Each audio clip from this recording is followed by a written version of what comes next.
نبی پاک علیہ السلام نے فرمایا جو مسلمان جمعے کے دن یا جمعے کی رات کو فوت ہو اس کو اللہ تعالیٰ قبر کی آزمائش سے محفوظ رکھتا ہے. جو جمعے کی رات فوت ہو جائے یا جمعے والے یعنی جمعے رات اور جمعے کی درمیانی رات چلا جائے یا جمعے والے تو اللہ اسے عذاب قبر سے.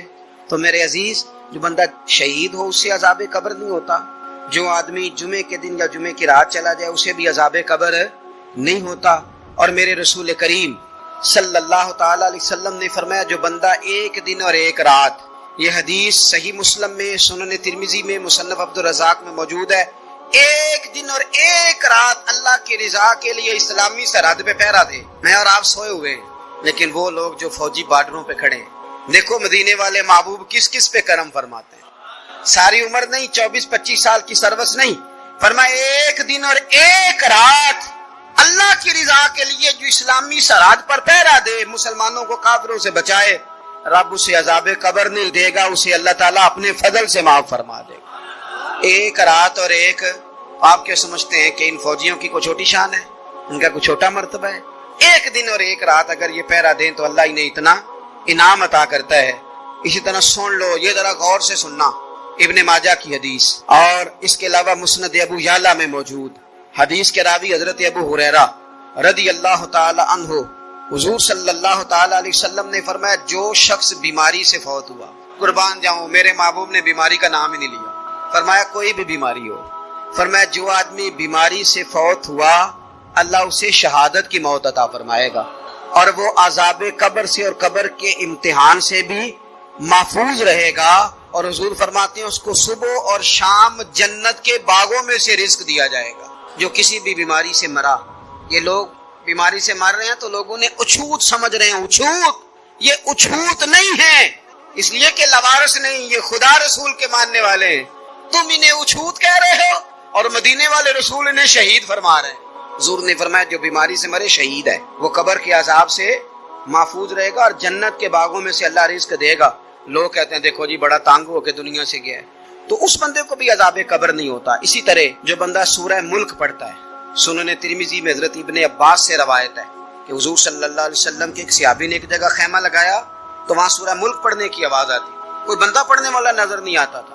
جب حضور کی بارگاہ میں عرض کیا تو فرمایا وہاں قبر تھی اور قبر کے اندر بیٹھ کے میرا صحابی سورہ ملک کی تلاوت کر رہا تھا. اگر ہمیں خسرہ نمبر یاد ہو جاتا ہے نا اپنی جگہ کا، اور ہمیں پتہ ہوتا ہے کہ میرے والا حصہ کتنے کروڑ کا ہے، اگر ساری کہانیاں ہمیں یاد ہوتی ہیں تو سورہ ملک بھی ہمیں یاد ہو سکتی ہے. موبائل پہ اس کو ریکارڈ کر لیں، پھر اس کو سنیں کبھی بھی سورہ ملک میں. اور ہمارے سلسلہ عالیہ میں تو سورہ ملک وظیفہ ہے. ہمارے الوظیفۃ الکریمہ میں اعلیٰ حضرت نے لکھا ہے کہ رات کو سورہ ملک اور سورہ یاسین کے بغیر سونا نہیں. سورہ ملک اتنی شاندار صورت ہے کہ نبی پاک صلی اللہ علیہ وسلم نے فرمایا یہ قیامت کے دن اللہ کی بارگاہ میں ناز سے جھگڑا کرے گی اور کہے گی اے اللہ یہاں تو میرے پڑھنے والے کو جنت عطا فرما یا مجھے قرآن پاک سے علیحدہ کر دے. تو رب کریم پھر اپنے فضل سے پڑھنے والے کو جنت عطا کرے گی. میری اپیل ہے ہر اس شخص سے جو کسی بھی مشکل کا شکار ہے، کسی بھی آزمائش کا شکار ہے، کسی بھی ذہنی پریشانی کا شکار، وہ کسی بھی قسم کے دباؤ کا شکار ہے، کسی الجھن کا شکار ہے، کسی تکلیف میں ہے، کسی درد میں ہے، فقر میں ہے، آزمائش میں ہے، قرض میں ہے، بیماری میں ہے، پریشانی میں ہے، وہ اپنے رب کی بارگاہ میں استغفار پڑھے. استغفر اللہ ربی من کل ذنب واتوب الیہ کثرت کرے، نہیں تو استغفر اللہ استغفر اللہ استغفر اللہ کثرت سے پڑھے. کسی بھی صورت میں اپنے مالک کے حضور استغفار کرتا رہے، کرم ہوتا رہے گا، رحمت ہوتی رہے گی، بخشش ملتی رہے گی، اللہ درگزر فرمائے گی. حضرت امام حسن سے آ کے وظیفہ پوچھا، اس شخص نے کہا حضور اولاد کوئی نہیں تو وظیفہ بتائے، تو آپ نے فرمایا استغفار پڑھا کر. کیا کر؟ اس نے کہا ٹھیک ہے. تو حضور پھر میں دوبارہ کب آؤں؟ تو امام حسن کہنے لگے بے اولاد ہے نا تو، استغفار کا وظیفہ بتایا نا؟ کہا. فرمانے لگے اب اس وقت آنا جب اللہ تجھے 10 بیٹے عطا کرے گا. کتنے؟ 2 4 نہیں، 10 ہی کہہ دیے. تو حضرت امیر معاویہ رضی اللہ عنہ دیکھا، کہنے لگے حسن اتنا بڑا دعویٰ. آپ فرمانے لگے میں نے کہہ دیا نا تو اللہ فضل کرے گا. ہاں اللہ خیر کرے گا، خیر ہو جائے گی. وہ شخص کئی سالوں کے بعد آیا، کئی سالوں کے بعد، تو حضرت امیر معاویہ کو بھی ساتھ لایا. کہنے لگا حضور اللہ کے فضل سے اللہ نے 10 بیٹے عطا فرمائے، پورے 10 ہی اللہ نے دیے. تو حضرت امیر معاویہ کہنے لگے جناب بات تو آپ کی سچی ہو گئی، پر مجھے بھی بتائیے وظیفہ کہاں سے لیا؟ فرمانے لگے قرآن پاک سے. سورہ نوح کی 10 11 12 آیت پڑھو. اللہ فرماتے ہیں تم استغفار پڑھو، میں تمہاری بیٹوں سے بھی مدد کروں گا، مالوں سے بھی مدد کروں گا. تو میں نے استغفار بتائی تھی اور قرآن میرے اللہ کا ہے. رب کا وعدہ جھوٹا ہو سکتا فرمایا 10 بیٹے ملنے تھے، میں نے کہہ جو دیا تھا۔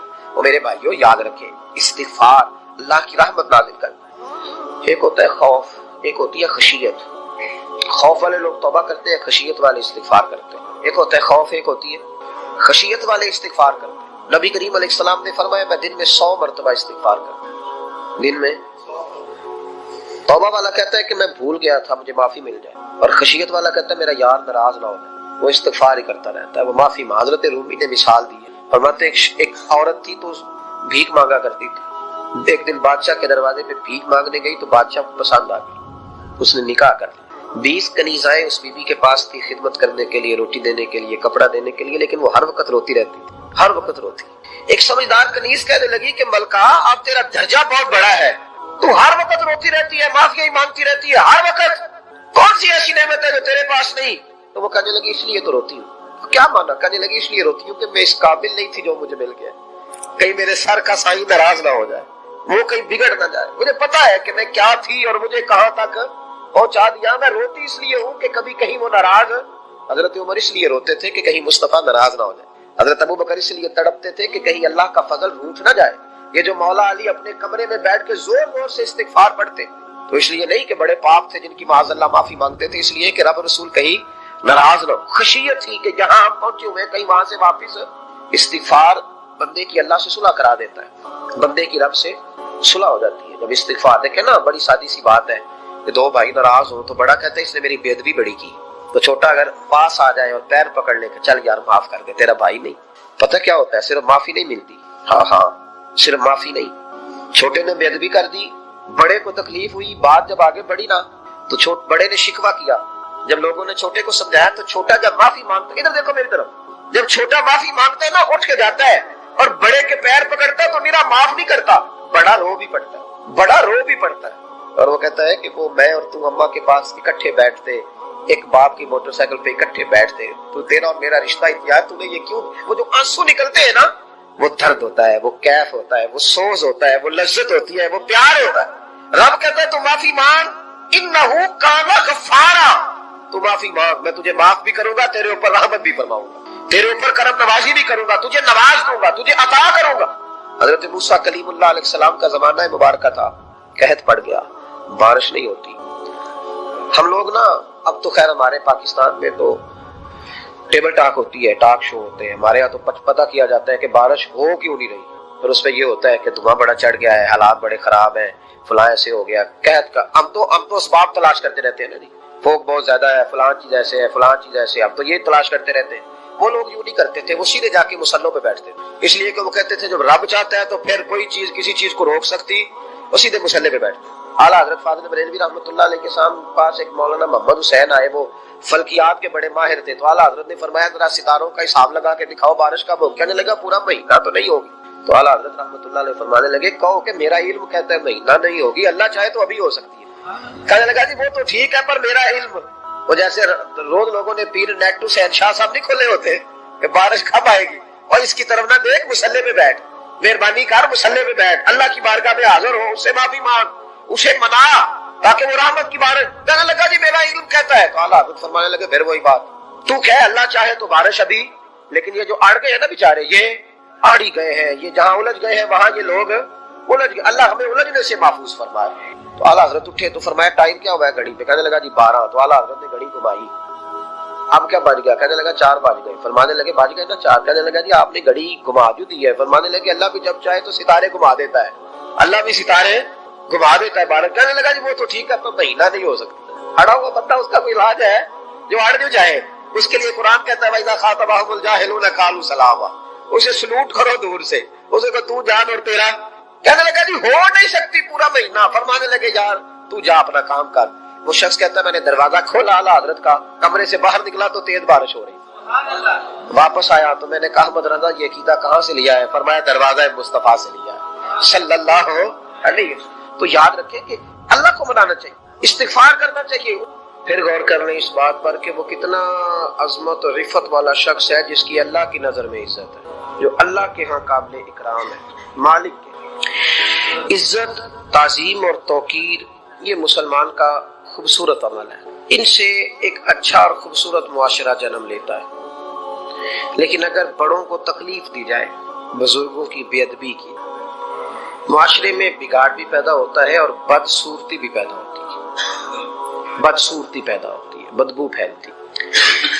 اس سے معاشرے کا حسن مان پڑتا ہے۔ بڑوں کو تکلیف نہ دے، آزمائش میں مبتلا نہ کرے۔ جس کو اللہ تبارک و تعالی نے ہم سے بڑا کیا ہے، علم میں کیا ہو، عمل میں کیا ہو، تقوی میں کیا ہو، یا ویسے ہی دین کے اندر اس کی داڑھی سفید ہو گئی، اس شخص کا اکرام کرے، اس کو عزت دے، اس کے ساتھ ادب والا معاملہ کرے۔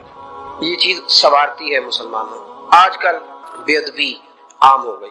معاشرے میں زیادہ پاورفل وہ لوگ ہیں جن کی زبانیں زیادہ لمبی ہیں، جو عزتیں زیادہ اتارتے ہیں، لوگ ان سے زیادہ ڈرتے ہیں۔ اپنے آپ کو ان لوگوں نے بڑا پاورفل سمجھنا شروع کر لیا۔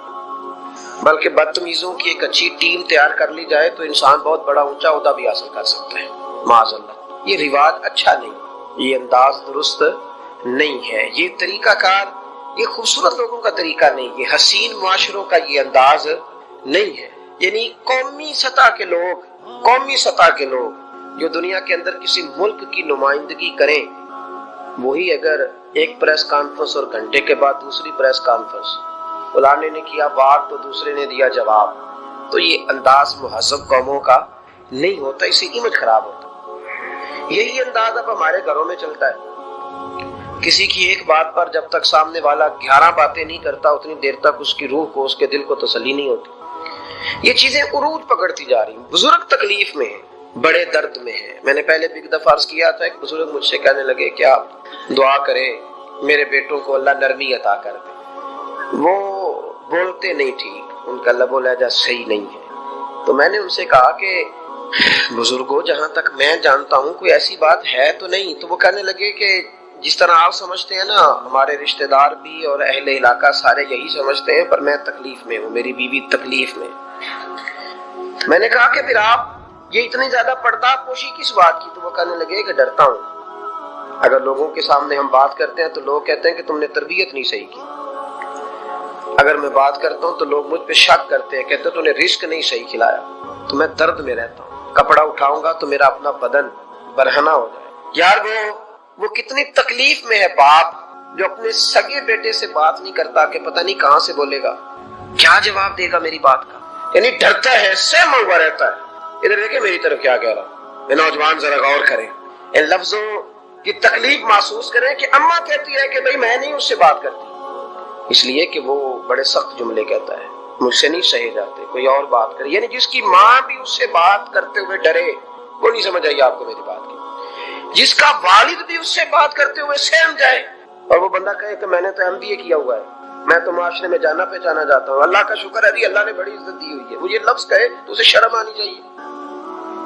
جس کے استاد بھی اسے کام بتاتے ہوئے ڈرے کہ بدتمیز ہے، نہیں کرے گا کہ نہیں۔ اگلے لفظ اس سے بھی خطرناک ہیں، جس کا مرشد بے جھجک جسے کام ہی نہ بتا سکے اور جس کو کام کہنا ہی چھوڑ دے، جس کے حوالے سے لوگ خاموش ہو جائیں کہ بس مطلب کیا ضرورت ہے، جب اس پہ بات بوجھ بنے گی تو اس شخص کو پھر سوچنا چاہیے نا کہ وہ زندگی کس لیے گزار رہا ہے، اس کا پھر انداز کیا ہے۔